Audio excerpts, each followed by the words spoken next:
أعوذ بالله من الشيطان الرجيم بسم الله الرحمن الرحيم والذين يتوفون منكم ويذرون أزواجا يتربصن بأنفسهن أربعة أشهر وعشرا فإذا بلغن أجلهن فلا جناح عليكم فيما فعلن في أنفسهن بالمعروف والله بما تعملون خبير رب اشرح لي ويسر لي أمري واحلل عقدة من لساني يفقهوا قولي رب یسر ولا تعسر وتمم بالخير وبك نستعين या फताह या फताह या फताह रब ज़िदनी इल्मा।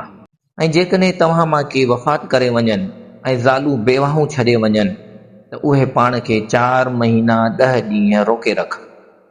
पोइ जॾहिं उन्हनि जी इद्दत पूरी थी वञे त उन्हनि खे इख़्तियार आहे त दस्तूर मूजिबि पंहिंजे लाइ जेकी चाहिनि सो कनि, यानी निकाह कनि, ऐं उन में अव्हां ते को बि ॾोह न आहे त तव्हां खे निकाह खां रोकियो। ऐं तव्हां जेकी कुझु करियो था अलाह उन खां चङी तरह बाख़बर आहे। इहा बि असां वटि तक़रीबन अक्सरियत मुसलमाननि में ज़्यादती चई वञे या ज़ुल्म चयो वञे त हलंदो पियो अचे। हाणे जॾहिं औरत जो मुड़ुसु मरी चुको आहे, उहो बेवाह थी चुकी आहे ऐं उनजी इद्दत मुकमल थी वई 4 महीना 10 ॾींहं, ऐं हू जॾहिं ॿियो निकाह करणु चाहे थी त मिट माइट उन विच में ईंदा, चवंदा त हाणे तूं बसि सॼी ज़िंदगी ईअं ई रहे, छो हीअ ॻाल्हि अक्सरियत जी पई हले। तूं ॿियो निकाह कंदीअ त माण्हू छा चवंदा त हिन माई खां सबर बि कोन थियो, या हाणे हिन जी हेतिरी उमिरि थी वई आहे, हाणे ॿियो निकाह करे छा कंदी, तंहिंजे करे असां तोखे निकाह करणु कोन ॾींदासीं, सॼी उमिरि असां वटि रहे, असांजे मथां को बि बार या वज़न न आहे। अलाह फरमाए थो न, जॾहिं मूं हुनखे इख़्तियार ॾिनो आहे, हू अगरि चाहे थी ॿियो निकाह करणु त तव्हां हुनजे विच में का बि रुकावट न बणिजो, हुनखे निकाह करणु ॾियो जेको सुहिणे तरीक़े सां निकाह हूंदो। ऐं तव्हां ते उनजो ॾोह न आहे जेकॾहिं इद्दत जे ज़माने में अव्हां बेवाह औरत जो अणसिधी तरह सां संग घुरो या दिलयुनि में अहिड़ो इरादो लिकाए रखो। अलाह ॼाणे थो त तव्हां जल्दी उन्हनि खे निकाह जी आछ कंदव, पर ख़बरदार ॻुझो वाइदो न कजो। ऐं जेका बि ॻाल्हि करणी आहे सा मारूफ़ यानी जाइज़ तरीक़े सां करियो, ऐं तेसि ताईं निकाह पको न करियो जेसि ताईं औरत जी इद्दत जी मुदत पूरी थिए। ऐं यकीन करियो त जेकी कुझु तव्हांजी दिलयुनि में आहे अलाह चङी तरह ॼाणंदड़ आहे, तंहिं करे खांइसि ॾियो ऐं ॼाणी छॾियो त बेशक अलाह बेहद बख़्शणहार ऐं निहायती बुर्तबार आहे। औरत जॾहिं इद्दत में आहे त तव्हांखे इनडायरेक्ट यानी बग़ैर सिधे तरीक़े जे हुनखे कंहिं वजह सां हिंट ॾेई सघो था। मिसाल तौर ते औरत ॾाढी वीचारी सुठी आहे या कुझु अहिड़ा ॿिया जुमिला जेके सुहिणा मारूफ़ हुजनि त तव्हां उन्हनि सां हुननि खे सिर्फ़ु हिकिड़ी हिंट ॾेई सघो था। इन इद्दत जे दौरान औरत खे बि इजाज़त कोन्हे त हू ॿियो निकाह करे, ऐं तव्हां बि इन इद्दत जे दौरान हुन सां पको वाइदो न करे छॾियो त हा तुंहिंजी जीअं इद्दत मुकमल थींदी त मां तोसां निकाह कंदुसि। न, हिंट पहुचाए छॾियोसि कंहिंजे ज़रिए, कंहिं मिट माइटनि जे ज़रिए, हुनजी दोस्त जे ज़रिए, पर पको वाइदो न आहे करणो जेसि ताईं हुनजी इद्दत मुकमल नथी थिए। अलाह खे यकीनन ख़बर आहे तव्हांजी दिलयुनि जा हाल, त तव्हां दिलयुनि में छा छा रखी वेठा आहियो। ऐं तव्हां ते को बि गुनाह न आहे जेकॾहिं औरतुनि खे हथ लॻाइण या हक़ महर मुक़ररु करण खां अॻु में खेनि तलाक ॾियो, पर अहिड़ी सूरत में खेनि कुझु न कुझु फ़ाइदो ज़रूरु ॾियो। कंहिं वजह सां तव्हांजा निकाह नंढे हूंदे बि माण्हुनि जा थी वञनि था निकाह, हाणे जॾहिं वॾा थी विया आहिनि त हाणे छो जो नंढे हूंदे बि को हक़ महर मुक़ररु कोन थियो आहे, हाणे वॾे हूंदे तव्हां उनखे जारी नथा रखी सघो त हाणे पोइ तव्हां उन्हनि खे छॾण वक़्तु कुझु न कुझु फ़ाइदे तौरु ॾेई छॾियो। छो अलाह ताला मर्द जो दर्जो हिकु बुलंद रखियो आहे, पंहिंजे बुलंद दर्जे हुजण जी वजह सां कुझु न कुझु उन औरत खे ॾेई वठे त वधीक बहितर रहंदो। ऐं इहो हर कंहिंजी हैसियत हार आहे, सुखे ते सुखार ऐं सुञे ते सगार। इहो फ़ाइदो ॼण दस्तूर मौजूदु आहे ऐं इहो चङाई कंदड़नि ते हक़ आहे। मर्द आहियो त पंहिंजी मर्दानगी ॾेखारे हुन औरत खे कुझु न कुझु भलाई तौरु ॾेई छॾियो तव्हां। ऐं जेकॾहिं तव्हां उन्हनि खे हथ लॻाइण खां अॻु तलाक ॾियो जॾहिं त उन्हनि जो हक़ महर मुक़ररु करे चुका आहियो त हक़ महर जो अधु उन्हनि औरतुनि खे अदा कयो। ऐं ॿी सूरत आहे निकाह बि थी वियो, हक़ महर बि अदा थी वियो, पर बग़ैर रुख़सती जे बग़ैर हथ लॻाए तव्हां उन्हनि खे तलाक ॾेई छॾी त हाणे तव्हां ते इहो अधु हक़ महर ॾियण त लाज़िम आहे।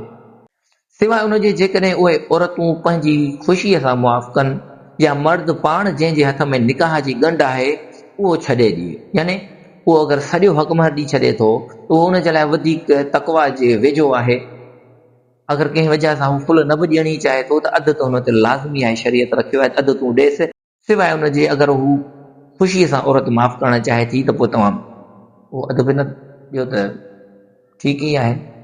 ऐं जेकॾहिं तव्हां मर्द दरगुज़र करियो यानी पूरो हक़मर ॾेई छॾियो त तव्हांजो इहो अमल तक़वा खे वेझो आहे। ऐं यादि रखो त पाण में हिक ॿिए ते अहसान करण खे न विसारियो। बेशक जेकी कुझु अवीं करियो था सो सभु अलाह ॾिसी रहियो आहे। पंहिंजी नमाज़ुनि जी हिफ़ाज़त करियो ऐं ख़ासि तरह सां विची नमाज़ जी, ऐं अलाह ताला लाइ फर्मा बरदार थी बीहो। हाणे तलाक जो मामिलो अचे पियो, मुसलसल या बेवाहुनि जो मामिलो अचे पियो, इन विच में हीअ आयत किथां आई? नमाज़ जी। नमाज़ जो मामिलो आहे त तव्हां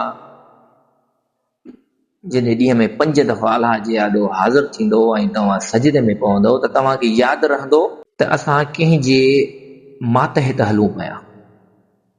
को असांजो मालिक आहे जंहिंजे हुकुम आहार असां हली रहिया आहियूं।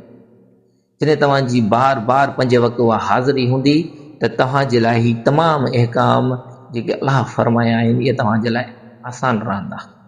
अलाह जे आॾो तव्हांखे जवाबु ॾियण में बि आसानी थींदी त हा वाक़ई जेके अलाह साईं तो असां ते हुकुम रखिया, असांखे तो जेके हक़ ॾिना असां उन्हनि खे पूरो करण जी कोशिशि ज़रूरु कई। घटि वधाई थी वई त इंसान यकीननि कमज़ोर आहे, रब माफ़ बि फरमाईंदो, कोशिशि ज़रूरु हुजणी घुरिजे।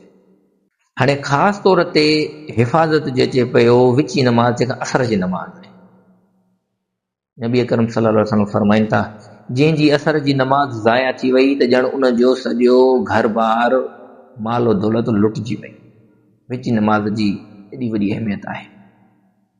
पर जेकॾहिं डपु हुजे ऐं तव्हां प्यादा या सवार हुजो त बि नमाज़ अदा करियो। नमाज़ छॾणी कंहिं सूरत में बि कोन्हे। सफ़र में बि आहियो त तव्हांखे अधु करणी पवंदी, ऐं कंहिं वजह सां ख़ौफ़ आहे तव्हांखे त बि उन वजह सां बि जल्दी ई सही अधु ई सही तव्हांखे नमाज़ अदा लाज़मी करणी पवंदी। पोइ जॾहिं अमन वारी हालत में अचो त अलाह खे यादि करियो ऐं नमाज़ उन तरह क़ाइमु करियो जीअं अव्हांखे सेखारी अथसि, जेका तव्हां अॻु में न ॼाणंदा हुआ। ऐं अव्हां मां जेकी वफ़ात कनि ऐं पोयां ज़ालूं यानी बेवाह छॾीनि त पंहिंजनि ज़ालुनि लाइ 1 साल जे खाधे खुराक ऐं ख़र्च जी वसियत कनि ऐं खेनि घरनि मां पिणु न कढियो वञे। पोइ जेकॾहिं उहे औरतूं ख़ुदि ब ख़ुदि घरनि मां निकिरी वञनि ऐं उहे पंहिंजी ज़ात लाइ जाइज़ ऐं मारूफ़ तरीक़े सां जेको फ़ैसिलो कनि यानी निकाह करणु चाहिनि त तव्हां ते उनजो को बि गुनाह न आहे। तहक़ीक़ अलाह ज़बरदस्त ग़ालिब ऐं कमाल हिकमत वारो आहे। फ़र्ज़ु करियो त हिकिड़े भाई जूं 4 ज़ालूं हुयूं ऐं उनखे औलाद सिर्फ़ु हिकिड़ी ज़ाल मां हुयो ऐं बाक़ी 3 बग़ैर औलाद जो हुयूं। हाणे जॾहिं उन्हनि जो मुड़ुसु गुज़ारे वियो यानी हिन जेको उन औलाद हुयो उनजो पीउ गुज़ारे वियो त हाणे 4 ई औरतूं कानूननि त बेवाह थी वयूं। पर हाणे जंहिंजो औलाद आहे उहो त पंहिंजी माउ खे त रखे वेठो आहे, बाक़ी 3 त उनजे लाइ कंहिं वजह सां हिकु बोझ आहिनि, वज़न आहिनि। अलाह फरमाए थो त तव्हां हाणे ईअं न कजो हुन 3 खे कढी छॾियो त हाणे जंहिं मर्द जे करे तव्हां रहिया पिया हो हिन घर में हाणे उहो ई कोन्हे को, तंहिंजे करे हाणे तव्हां बि हिते रही छा कंदो, तंहिंजे करे हलिया वञो। अलाह थो फरमाए न, 1 साल ताईं उनजो खाधो पीतो बि हिते रहंदो, 1 साल ताईं तव्हां उन्हनि खे कढी बि नथा सघो।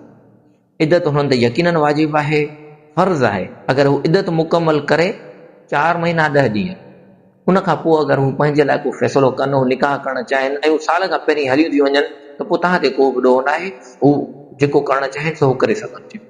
पर तव्हां ज़बरदस्ती हुननि खे न कढिजो। ऐं जिन औरतुनि खे तलाक ॾिनी वई आहे उन्हनि खे मुनासिब नमूने सां कुझु न कुझु ॾेई रुख़सत करियो ऐं हीउ हक़ परहेज़गारनि ते लाज़िम कयो। अहिड़ी तरह अलाह ताला अव्हांखे पंहिंजा हुकुम साफ़ साफ़ बयानु करे ॿुधाए थो त मन अव्हां सम्झो ऐं अक़ल खां कमु वठो। सदक़ल्लाहुल अज़ीम।